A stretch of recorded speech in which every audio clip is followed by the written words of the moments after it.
Hi, my name is Coldbeer, and recently I have made a video about Skyblivion and its theoretical release date, and in the comments people started asking me to do the same about the Skywind. Sadly, Skywind's team, instead of making constant update videos and making thousands of dollars from YouTube revenue, they make a progress update about once a year. This is really weird, because if you look at the last video, it has more than 500,000 views, and that equals pretty much about $8,000 give or take. If you make more of these, from the word Morrowind, you obviously make more money, and you can invest those funds in hiring high-profile modelers and designers instead of being dependent only on volunteers. And volunteers can volunteer only when they have free time, and that's why projects like these take forever to make. Anyway, YouTube is not the only source of information about Skywind, but first let me tell you what is probably already done right now and what is not. As by now, all environmental assets should be completed. About a year ago, developers said that nearly all of them are finished, so by now they are polishing and evolving various regions with the already made assets, and those environments are more detailed than ever before, with original textures, models, and even different weathers depending on location. Also, by now the majority of Skywind's dungeons and interiors should be already tested, finalized, and improved. I say majority because they have said that, but majority is something that starts from 51% and goes up, so don't get your hopes high. But if you compare Morrowind with Oblivion, you will be surprised by how much smaller Morrowind map is. While Oblivion is staggering 57 square kilometers, Morrowind is only 24 square kilometers in size, more than twice smaller. You may ask, how is this even possible? Because you clearly remember the world being huge. That is because Morrowind, besides Siltstrider, had no fast travel and run speed was super slow. Can you remember jumping all the time? I surely do. Anyway, besides being smaller in map size, Skywind has its own challenges. For example, every dialogue has to be recorded from scratch, because as you can remember, in Morrowind there weren't almost any voice acting, and Skywind's dialogues are already a co-creation of about 200 or even more voice actors. Can you imagine the scale of the project? Even sounds are remade and new mechanics are implemented. For example, if it's raining outside, you will hear it while being inside as well. And take a look at this quite new video I have found floating around on the internet of free roaming in creatureless Skywind.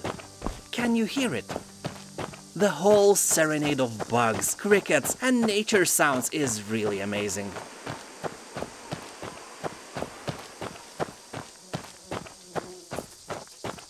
What is left? Oh yeah, 3D models. So a year ago, only most advanced items like legendary armor and weapons were remaining to be visualized. You can imagine that this year was probably a creation frenzy for epic looking stuff. And by saying that, I mean it. Developers are not recreating Morrowind, they are reimagining it as a modern game with better visuals, not only in special effects or graphics, but with better models as well. Take a look at that. This is the original Morrowind, City of Balmora. And this is an early version of Skywind. Looks pretty cool if you compare it with previous picture, but take a deep breath now and take a look at the finished version of Balmora. Can you see what they have done here? That Mages Guild building looks fantastic right now. That is definitely not the only model they have changed to look way cooler. Artists are working on concepts and designers are making things to become reality in quite an impressive way. And not only the world is remade, even spellcasting is redone. Take a look at the spell creation screen. This is a brand new menu made fairly recently, easy to understand and follow, although those spells are no match for the guards if you are not like zillionth level or something. The spellcasting animations are also brand new. This impressive projectile casting was implemented just a week ago, so the work on the project continues every day, and that is reassuring. So,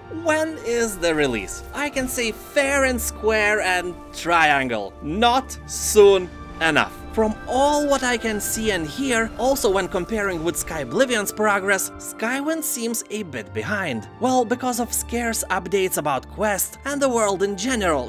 If you had something cool to show, you would probably show it more often than twice a year, earn money from YouTube's revenue, build a bigger community, and so on. In example, Skyblivion is way less popular, several times at least as a remake, but the dude in charge of the project has way more subscribers than Skywind does, because he is way more active. That means he's getting more volunteers, more money, and is moving more quickly with the project. So my prediction of Skywind's release date is about early 2024. Yep, I think it will take about 2 to 3 years for this project to be completed, tested, and released. That is a speculation, but can't be very far from the truth. If Skyblivion was in this position, I would say that release date would be in 2026. But Morrowind is twice smaller, so let's keep our hopes high. Development taking so long is very risky for them as well, because I think that in that time Bethesda could just make their own remastered version of the game, and all this work would be in vain. I can remember guys working on Warcraft Remaster for years when Blizzard took a massive shit of their own. Besides it being a disaster, the official remaster killed a fan project instantly. Well, I would be a hypocrite if I'd say that I care about Skywind more than about official Bethesda's remaster. I don't care if Bethesda will be the first in line. If it happens, I probably want that more than Skywind. I will gladly play Morrowind with a modern engine instead of outdated Skyrim's one, and I think most of you would do the same. Also, realistically, Skyblivion's team is way safer in this field, because if Bethesda will try to make their own remaster, they will start with Morrowind, not Oblivion. So I wish all the best for the team, and please be quick before Bethesda dooms you forever. Thank you for watching, don't hesitate to subscribe and like this video. Also keep in mind that you can become a Patreon supporter on Patreon. Even $1 a month will give you various benefits, including Patreon-only videos. As for now, 8 videos are made, and by becoming a patron you will get instant access to all of them, at the same time helping me to buy more expensive vodka instead of cheap vodka. And now, have a nice day, and I'll see you next time. Bye.